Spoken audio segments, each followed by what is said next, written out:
Hi, a huge welcome to Steve's Kitchen. Did you catch the cheese and bacon explosion I made the other day? It was absolutely fantastic. Well, you might have seen the barbecue rub that I was using there. And when I was looking in the supermarkets at barbecue rubs, there are three things they all have in common. One, they're fairly expensive. Two, they rarely have much more in them than could do one recipe.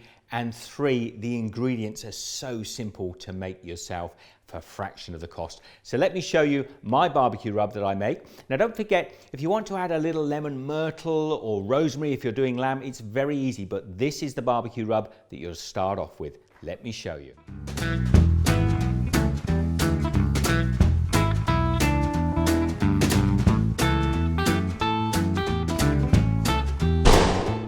Now, almost every barbecue rub starts off with some key ingredients, and that is half a cup of brown soft sugar.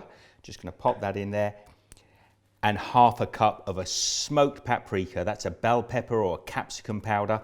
This will give a wonderful smoky aroma to your barbecue rub, and it smells absolutely delicious.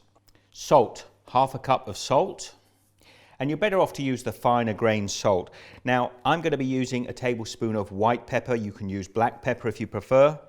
I have a tablespoon of garlic powder, a tablespoon of onion powder, and 1 tablespoon of a hot English mustard powder. Now, these two at the front are a little more optional, or you can vary them up a little bit. I've got a chili powder here. You might want to use a cayenne pepper. But this one is a nice hot chili powder. I'm just going to put a teaspoon, maybe a teaspoon and a half in there. And you can vary that up depending on how hot you want your rub. And I always like to put a herb in there. I'm using dried parsley, about 1/4 cup of dried parsley. Now, if you were doing this for a lamb, you might want to use rosemary. You could use sage. And then I'm just going to put a whisk in here and blend those wonderful flavors together. And there you have it. For a fraction of the cost, we've got a great big bowl of this wonderful smoky barbecue rub, and it is absolutely delicious, trust me.